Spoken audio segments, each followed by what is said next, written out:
ಆ ತರ ತುಂಬಾ ಕಥೆಗಳಿದೆ. ಆದ್ರೆ ಇವಾಗ ರೀಸೆಂಟ್ ಆಗಿ ಏನಾಯ್ತು ಅಂದ್ರೆ ಸಿಯಾಟಲ್ ಆರ್ಟ್ ಮ್ಯೂಸಿಯಂ ಇದೆಯಲ್ಲ, ಅಲ್ಲಿ ಇಂಡಿಯನ್ ಆರ್ಟ್ ಎಕ್ಸಿಬಿಟ್ ಮಾಡಿದ್ರು.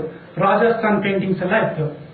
ನಂಗೆ ಅವರು ಇನ್ವೈಟ್ ಮಾಡಿದ್ರು. ಏನಪ್ಪಾ ಅಂದ್ರೆ ಜನ ಎಲ್ಲ ಬಂದಾಗ ಅವ್ರ ಮಕ್ಳು ಕರ್ಕೊಂಡ್ ಬರ್ತಾರೆ. ಮಕ್ಳಿಗೆ ಏನಂದ್ರೆ ಒಂದು ಡ್ರಾಯಿಂಗ್ ಕೊಟ್ಬಿಟ್ಟು ಕ್ರಯಾನ್ಸ್ ಅಲ್ಲಿ ಕಲರ್ ಗಿಲ್ಲರ್ ಎಲ್ಲ ತುಂಬಿಸಕ್ಕೆ, ಅಂದ್ರೆ parents can go into the museum and come back ಅಂತ. ಸೊ ಇಂಡಿಯನ್ ಎಕ್ಸಿಬಿಟ್ ಸರಿ, ಇಂಡಿಯನ್ ಹುಡುಗಂಗೆ ಕರ್ಕೊಂಡ್ಬಂದ್ರೆ ನಾವು ಒಂದಿನದ ಹಿಂದೆನೆ ಹೋದಾಗೆಲ್ಲ ಅಂದ್ರೆ ಬರೀ ಮಿಕ್ಕಿ ಮೌಸು ಅದು ಇದು ಏನೇನೋ ಇತ್ತು. ಅಲ್ಲಿ ಕಲರ್ ಹಾಕಕ್ಕೆ ಅಂತ ಕ್ರಯಾನ್ಸ್ ಇಟ್ಟಿದ್ರು. ನಾನ್ ಅನ್ಕೊಂಡೆ ಜಸ್ಟ್ ಎ ಮಿನಿಟ್, ಇದು ನಾವು ರಾಜಸ್ಥಾನ ಇಂಡಿಯನ್ ಸಂಸ್ಕೃತಿ ತೋರಿಸ್ತಾ ಇದೀವಿ ಒಳಗಡೆ, ಆಚೆ ನಮ್ಮ ಮಕ್ಕಳು ಕೂತ್ಕೊಂಡು ಗಣೇಶ ಚಿತ್ರ ಬರಿಬಾರ್ದು ಅಥವಾ ಟೆಂಪಲ್ ಸ್ಕಲ್ಪ್ಚರ್ ಬರಿಬಾರ್ದು, ನಮ್ ಸಂಸ್ಕೃತಿ ಜನ ಇರ್ಬೇಕು ಅಂತ. ನಾನಂದ್ರೆ ನಾಳೆ ತಾನೇ ಇದೆ, ನಾನು ಕಂಪ್ಲೀಟ್ ನಮ್ಗೇನು ಮಿಕ್ಕಿ ಮೌಸ್ ಬೇಡ, ನಮ್ ಕಲ್ಚರ್ ಎಲ್ಲ ಎಷ್ಟೋ ಇದೆ. 10 years ನಾನು ಸ್ಕೆಚ್ ಬುಕ್ ಹಾಕಿದ್ನಲ್ಲ, ಸ್ಕೆಚ್ ಬುಕ್ ಅಲ್ಲಿ ಸ್ಕೆಚಸ್ ಎಲ್ಲ ಸೆಲೆಕ್ಟ್ ಮಾಡ್ಕೊಂಡು ಬೆಸ್ಟ್ ಸ್ಕೆಚಸ್ ಫ್ರಮ್ ಇಂಡಿಯಾ ಅದನ್ನೇ ಒಂದು ಬುಕ್ ಮಾಡ್ಕೊಂಡು ತಗೊಂಡು ತೋರಿಸ್ತಾ ಇದ್ದೆ. ಎಲ್ಲರೂ ಜನ ನೋಡ್ತಾ ಇದ್ರು, ಅಡಲ್ಟ್ಸ್ ಎಲ್ಲ ಬರಕ್ ಶುರು ಮಾಡಿದ್ರು. ಮ್ಯೂಸಿಯಂಗೆ ಹೋಗೋಕ್ಕಿಂತ ನನ್ನ ಹತ್ರ ಬಂದ್ಬಿಟ್ಟು ನನ್ನ ಡ್ರಾಯಿಂಗ್ ನೋಡ್ತಾ ಇದ್ರು. ಅವಾಗ ಯಾರೋ ಒಂದು ಹೆಂಗ್ಸ್ ಬಂದ್ಬಿಟ್ಟು ನಂಗೆ ಹಿಂಗ್ ಕಟ್ಟಿದ್ರೆ, ಏನ್ ವಯಸ್ಸಾದ ಹೆಂಗ್ಸ್ ಏನೋ ಕೇಳ್ತಾರೆ, ತುಂಬಾ ಚೆನ್ನಾಗಿದೆಯಲ್ಲಪ್ಪ ಈ ಡ್ರಾಯಿಂಗು, ನೀನು ತುಂಬಾ ಚೆನ್ನಾಗಿ ಮಾಡಿದ್ಯಾ, ಎಷ್ಟೊಂದು ಜನ ಅಡಲ್ಟ್ಸ್ ಎಲ್ಲ ಬಂದೆಲ್ಲ ಹೇಳ್ತಿದ್ದಾರೆ. ಹಾ ಸರಿ, ನಾನು ಇಂಡಿಯಾಗೆಲ್ಲ ಹೋಗಿದ್ದೆ 60s ಅಲ್ಲಿ ಅಂತ. ಸರಿ ಕಣ್ರಿ, ಆಮೇಲೆ ಬನ್ನಿ ಮಾತಾಡ್ಸಕ್ಕೆ, ಯಾಕಂದ್ರೆ ಮಕ್ಕಳಿಗೆ ನಾನು ತೋರಿಸ್ತಿದ್ದೀನಿ ಚಿತ್ರ ಅಂದ್ಬಿಟ್ಟು ಅವ್ರಿಗೆ ಸುಮ್ಮನೆ ಕಳಿಸ್ಬಿಟ್ಟೆ. 20 ನಿಮಿಷ ಆದ್ಮೇಲೆ ತಿರ್ಗಾ ಬಂದ್ಬಿಟ್ಟು ನಂಗೆ ಶೋಲ್ಡರ್ ಮೇಲೆ ಟಾಪ್ ಮಾಡ್ತಾ ಇದ್ರು. ನಾನು ಯಾರಪ್ಪ ಇವ್ರು ಸುಮ್ಮನೆ ನಂಗೆ ಡಿಸ್ಟರ್ಬ್ ಮಾಡ್ತಾವ್ರೆ ಅಂತ, ನಂಗೆ ಏನು ಐಡಿಯಾನೇ ಇಲ್ಲ ಯಾರು ಇವರು. ಸರಿ, ಇದನ್ನ ಮ್ಯೂಸಿಯಂ ಅಲ್ಲಿ ಮಾರ್ಬೇಕು, ನಮ್ಮ ಮ್ಯೂಸಿಯಂ ಇಲ್ಲಿ ನಿಮ್ ಬುಕ್ ತುಂಬಾ ಚೆನ್ನಾಗಿದೆ ಅಂದ್ರು. ನಾನು ಇನ್ಯಾರೋ ಲೇಡಿ ಅವ್ರ ಹಿಂದೆ ಬಂದ್ಬಿಟ್ಟು, ನೀವಿಬ್ರು ಇಂಟ್ರೊಡ್ಯೂಸ್ ಆಯ್ತಾ ಅಂತ. ನಾನು ಇಲ್ಲ, ಜಸ್ಟ್ ಮಾತಾಡ್ತಾ ಇದೀವಿ ಅರ್ಧ ಗಂಟೆ. ಇವ್ರು Bill Gates mother, Mimi Gates ಅಂತ, director of Seattle art museum. ಓ ಹೌದಾ, ನಮಸ್ಕಾರ ಅಂತ. ಆಮೇಲೆ ಅಂದಿದ್ದು, ಓ ನೀನ್ ಬರ್ಬೇಕು ಅಂತ. ಸಡನ್ ಆಗಿ ಎಲ್ಲರ ಕಡೆ ಫೋನ್ ಮಾಡಿ, ಎಲ್ಲರಿಗೂ ಇಮೇಲ್ ಮಾಡಿ, we want to get his books, is a nice man from India, knows his culture, I respect that. ಅವ್ರಿಗೂ ತೋರಿಸ್ತಾ I am not interested in Mickey Mouse, ನಮ್ ಇಂಡಿಯನ್ಗೆ ಇರಬೇಕು ಅಂತ. ಸೊ 200 ಬುಕ್ಸ್ ಆರ್ಡರ್ ಮಾಡಿದ್ರು. So it happens in life. ಏನಂತಂದ್ರೆ ನೀವು ಹಲವಾರು ಸೀರಿಯಲ್ಗಳನ್ನು ಕೂಡ ಮಾಡಿದ್ರಿ ಅಂತ ನಾನು ಕೇಳಿದೆ. ಯಾವ್ಯಾವ ಸೀರಿಯಲ್ಗಳನ್ನು ಮಾಡಿದಿರಿ? ಸಿಹಿ ಕಹಿ, ಮೈಸೂರು ಪಾಕ್, ಲಿಟಲ್ ಮಪೆಟ್ಸ್. ಯಾವ್ಯಾವ ರೋಲ್ಗಳದು? ಬೇರೆ ಬೇರೆ ರೋಲ್ಸ್ ಇತ್ತು ಎಲ್ಲದ್ರಲ್ಲಿ. ಹೇಗೆ ನೀವು ಆಕ್ಟಿಂಗಿಗೆ ಬಂದದ್ದು ಹೇಗೆ ತಾವು ಅಂತ? ಹಾಗಾದ್ರೆ ಚಿಕ್ಕನಿಂದನೂ ಆಕ್ಟಿಂಗ್ ಹಂಗೆ ಶುರು ಆಗಿತ್ತು. ಪಿಕ್ಚರ್ ನೋಡೋರು ಇಂಡಿಯಾದಲ್ಲಿ ಎಲ್ಲ ಚಿಕ್ಕಂದಿಂದ ದೊಡ್ಡ ತಲೆನೋವು ಪ್ರಶ್ನೆ ಆಗಿರೋದು ಏನಂತಂದ್ರೆ, ಚಿಕ್ಕಂದಿಂದ ಏನೇ ಶುರು ಮಾಡಿದ್ರು ನೀವು ಅಂತ. ಡಿಕ್ಷನರಿ 2 ಪೇಜ್ ಅರ್ಧ ಬಿಸಾಕಿದ್ರೆ ಮಿಕ್ಕಿದೆಲ್ಲ ಮಾಡ್ತೀನಿ. ಈಗ ನೀವು ಮ್ಯಾಜಿಕ್ ಅನ್ನು ಕೂಡ ತೋರಿಸ್ತೀರಿ ಅನ್ನುವಂಥದ್ದು. ಏನೇನು ಮ್ಯಾಜಿಕ್ ಮಾಡ್ತೀರಿ ಅಂದ್ರೆ ತುಂಬಾ ಸರಳವಾದಂತ ಮ್ಯಾಜಿಕ್ ಅಂತ ತೋರಿಸಿ.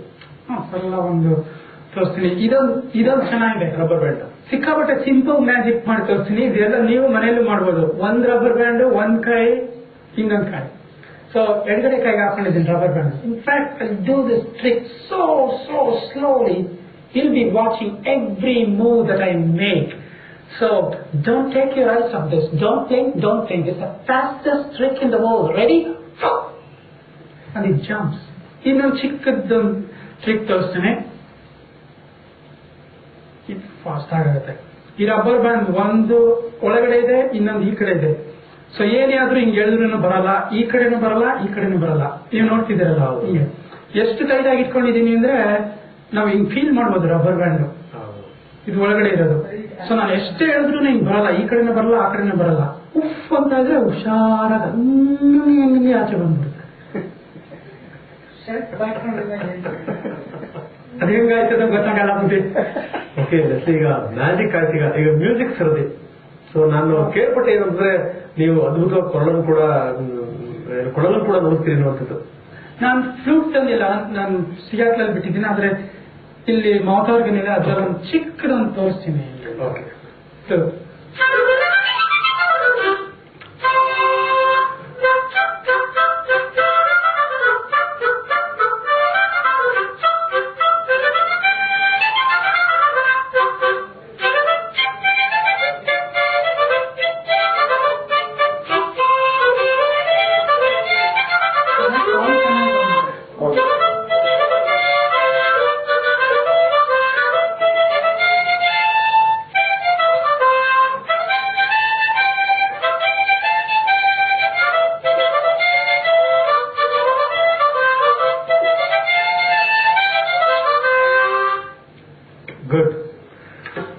ಈಗ ಇಷ್ಟೊಂದೆಲ್ಲ ತೋರಿಸಾಯ್ತು, ಈಗ ಕೊನೆ ಉಳಿದಿರೋದೊಂದು ಏನು ಅಂತಂದ್ರೆ ಅದು ಮಿಮಿಕ್ರಿ.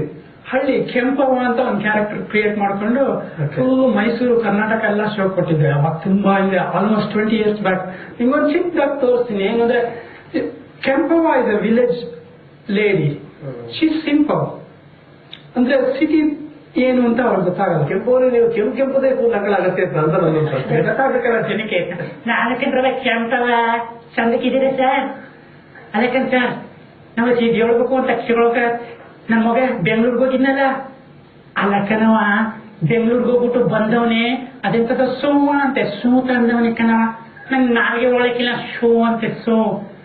ಅಲ್ಲಕ್ಕನಪ್ಪ ರಾಯರೇಕ್ರ ಏನಾಗಿತ್ತಪ್ಪ ನಿಂಗೆ, ಹೋಗಮ್ಮ ಅಂತಾನೆ ಚರ್ಮ ಬಿಚ್ಕೊಂಡ್ಬಿಟ್ಟದೆ, ಅದಕ್ಕೆ ನಾ ಇದೆ ಸೂ ಎತ್ಕ ಬಂದೆ ಅಂತ ಸೋಕಿ ಮಾಡಕ್ಕೆ. ಅದಕ್ಕೆ ಚರ್ಮ ಬಿಚ್ಕೊಂಡಿದ್ರೆ ಇನ್ನು ಮೊಳೆ ಹೊಡ್ಕೊಂಡಿದ್ರೆ ಇನ್ನು 20 ವರ್ಷ ಬರೋದಲ್ಲೋ, ಇದೆಂತದ ಸೂ ಅಂತ ತಕೊಂಡ್ಬಂದಿದ್ಯಾ ಅಂತ. ಎಷ್ಟು ಕೊಟ್ಟೆ ಅಂದ್ರೆ 800 ರೂಪಾಯಿ ಅಂತದೆ. ಅದಕ್ಕೆ ನಾವು 800 ರೂಪಾಯಿ ಕೊಟ್ಬಿಟ್ಟು ಚಂದಾಗಿರೋದು ಎತ್ಕ ಬರ್ಬಾರ್ದ? ಅದು ತೂತ ಆಗ್ಬಿಟ್ಟದೆ ಸೋವ. ಒಂದೇ 2 ತೂತ ಆಗ್ಬಿಟ್ಟದೆ ಕಣವ. ಅದಕ್ಕೂ ಲಾರಿ ಇಕ್ಕೊಂಡು ಇಕ್ಕಬೇಕು. ಇದೇನವ ಇವನು ಸೋಕಿ ಮಾಡ್ಕ ಬರ್ತಾನಲ್ಲ ಬೆಂಗಳೂರಿಂದ, ಇದು ನಮ್ಗಾಯ್ತದ ರಾಯರ ಕಡೆ ಏನಾಗಿತ್ತವ್ರ? ಇಲ್ಲ ನೀವೇ ಹೇಳಿಬಿಡಿ. ಈ ತರ ಸಿಂಪಲ್ ಶಕ್ತಿ ದೊಡ್ಡ. ಈಗ ನನಗೆ ಬಹಳ ಮತ್ತೊಂದು ಆಶ್ಚರ್ಯದ ಸಂಗತಿ ಏನಂತಂದ್ರೆ, ನೀವು ಅಷ್ಟೊಂದು ವಿದೇಶದಲ್ಲೆಲ್ಲ ಸುತ್ತಾಡಿ ವರ್ಷಾನುಗಟ್ಲೆ ಅಲ್ಲಿದ್ದು ವಿದೇಶಿ ಹೆಣ್ಮಗಳನ್ನು ಮದುವೆಯಾಗಿ ಇಷ್ಟೆಲ್ಲ ಆದರೂ ಕೂಡ ಎಲ್ಲೋ ಒಂದ್ ಕಡೆಗೆ ಈ ಕನ್ನಡದ ಹಳ್ಳಿಯ ಒಂದು ಹೆಂಗಸು ಮಾತಾಡೋದು ಹೇಗೆ ಅದನ್ನೂ ಕೂಡ ನೀವು ಜ್ಞಾಪಕ ಇಟ್ಕೊಂಡಿರಲ್ಲ ಅಂತ ಬಹಳ ವಿಷಯ ಆಗ್ತಂತದ್ದು. ಒಟ್ಟಾಗಿ ಅಂದ್ರೆ ಇಲ್ಲಿ ತನಕ ಸಾಕಷ್ಟು ನೀವು ತೋರಿಸಿದ್ರಿ. ನಾನು ಕೊನೆಯದಾಗಿ ಜಯಮಂಗಲ ಪ್ರಶ್ನೆ ಕೇಳ್ತಾ ಇದ್ದೀನಿ. ಏನ್ ಅನಿಸ್ತಾ ಇದೆ ಇಷ್ಟೊಂದೆಲ್ಲ ತೋರಿಸಿದ್ರು, ನೀವು ಕೂಡ ಬಾಲ್ಯದಿಂದ ಅವ್ರು ನೋಡಿರುವಂತವ್ರು, ನಿಮ್ಮ ಒಂದು ದೃಷ್ಟಿನಲ್ಲಿ ಅವ್ರು ಏನ್ ಆಗ್ಬೇಕು ಅಂತ ಬಯಸ್ತಿರ್ತಾವ ಅಂತ? ಚಿಕ್ಕ ವಯಸ್ಸಿಂದ ಎಷ್ಟೊಂದು ಆರ್ಟಿಸ್ಟ್ ಇರ್ತಾರೆ, ಆದ್ರೆ ಆರ್ಟಿಸ್ಟ್ ಇರುವಾಗ ಅವ್ರು ಫೇಮಸ್ ಆಗಲ್ಲ, ಅವ್ರು ಹೋದ್ಮೇಲೆ ಸಿಕ್ಕಾಪಟ್ಟೆ ಫೇಮಸ್ ಆಗುತ್ತೆ. ನಂಗೇನ್ ಆಸೆ ಅಂದ್ರೆ ಇವನು ಒಂದಲ್ಲ ಎಷ್ಟೊಂದು ಕಲೆಗಳು ಗೊತ್ತಿದೆ ಇವನ್ಗೆ. ಇರುವಾಗ್ಲೇನೆ ಲೆಸ್ಲಿ ಅವನು ತುಂಬಾ ಫೇಮಸ್ ಆಗ್ಬೇಕು ಅಂಡ್ ಎಷ್ಟೊಂದು so much to offer to the society. ಅದಕ್ಕೆ ಇವ್ರು ಇರುವಾಗ್ಲೇನೆ ಎಲ್ಲಾರು ಅದರಿಂದ ಒಂದು ಇದು ಪಡಿಬೇಕು ಅನ್ನೋದೇ ನಂಗೆ ತುಂಬಾ ಇಷ್ಟ. He should become famous. He has so much to offer and he has a lot of potential. ಅದಕ್ಕೆ ಬ್ಯಾಕಪ್ ಮಾಡೋರು ಬೇಕು. I need somebody so that they realise ಎಷ್ಟೊಂದಿದೆ ಅವನಿಗೆ ಆಫರ್ ಮಾಡೋಕೆ ಅಂತ. That is what is my main ಇದು. Okay Lakshmi Thyagarajan, ನೀವು ಕೇಳಿದ್ರಿ ಏನಂದ್ರೆ ಜಯಮಂಗಲ ಅವ್ರು ಹೇಳಿದ್ದನ್ನ, ಅವರ ದೃಷ್ಟಿಯಲ್ಲಿ ನೀವು ಎತ್ತರ ಬೆಳಿಬೇಕು ಅನ್ನುವಂತ ಒಂದು ದೊಡ್ಡ ಕನಸುಗಳಿದೆ ಅವ್ರ ಕಣ್ಣಲ್ಲಿ, ಏನ್ ಹೇಳ್ತೀರಿ ತಾವು? ಸೊ ನಂಗೆ ಇಂಟ್ರೆಸ್ಟ್ ಅಂದ್ರೆ ಒಂದು ಸ್ಕೂಲ್ ಸ್ಟಾರ್ಟ್ ಮಾಡೋಣ ಅಂತ. ಇಲ್ಲೊಂದು 6 ತಿಂಗಳು ಅಲ್ಲೊಂದು 6 ತಿಂಗಳು ಅಂತ. ಸ್ಕೂಲ್ಗೆ ಏನ್ ಹೆಸರು ಅಂದ್ರೆ ಡಾವಿಂಚಿ ಸ್ಕೂಲ್ ಅಂತ. ಸುಮಾರು ಜನ ಬರೀ ಮ್ಯೂಸಿಕ್ ಸ್ಕೂಲ್ ಮಾತ್ರ ಇರುತ್ತೆ, ಬರೀ ಆರ್ಟ್ ಸ್ಕೂಲ್ ಮಾತ್ರ ಇರುತ್ತೆ, ಬರೀ ಡ್ಯಾನ್ಸ್ ಸ್ಕೂಲ್ ಮಾತ್ರ ಇರುತ್ತೆ. ಇಲ್ಲೇನಂದ್ರೆ ಸ್ಕೂಲ್ಗೆ ಎಲ್ಲಾ ಮಕ್ಕಳಿಗೆ ಎಲ್ಲಾ ತರ ಕಲೆಗಳನ್ನು ಇಂಟ್ರೊಡ್ಯೂಸ್ ಮಾಡೋದು. So origami, puppetry, magic, ventriloquism, art, cartooning, dance, ಸಂಗೀತ, ಅದು ಇದು ಅಂತ. ಸೊ ಜನ ಎಲ್ಲಾನು ಅಬ್ಸರ್ವ್ ಮಾಡಿದ್ರೆ ಅವ್ರ ಮೈಂಡ್ ಬ್ರಾಡ್ ಆಗುತ್ತೆ. ಆಮೇಲೆ ಸೀರಿಯಸ್ ಆಗಿ ಅವ್ರಿಗೆ ಏನ್ ಬೇಕೋ ಅದ್ರ ಮೇಲೆ ಮಾತ್ರ ಇಂಪ್ರೂವ್ ಮಾಡಬಹುದು. So there is no school like it anywhere in the world. I thought since I do all this stuff, why don't I create a school that I just do A to Z. So we have to expose children to more and more. The more they know, it's better when they grow up, they can logically think what they exactly need. So we have to introduce Atara.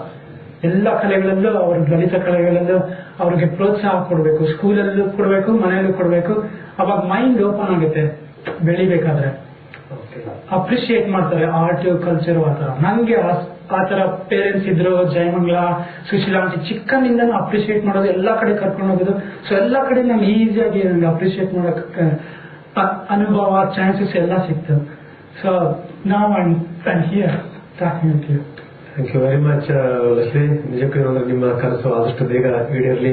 ಇಲ್ಲಿ ತನಕ ಬಂದ್ಬಿಟ್ಟು ಏನಂದ್ರೆ ನಿಮ್ಮ ಕಲೆಯ ಪ್ರದರ್ಶನ ಮಾಡಿದ್ರಿ, ಜೊತೆಗೆ ನಿಮ್ಮ ಕನಸುಗಳನ್ನ ನಮ್ಮ ಜೊತೆ ಹಂಚ್ಕೊಂಡ್ರಿ, ನಿಮ್ಮ ಜೀವನದ ಆಗುವವುಗಳನ್ನ ನಮ್ಮ ಜೊತೆ ಹಂಚ್ಕೊಂಡ್ರಿ.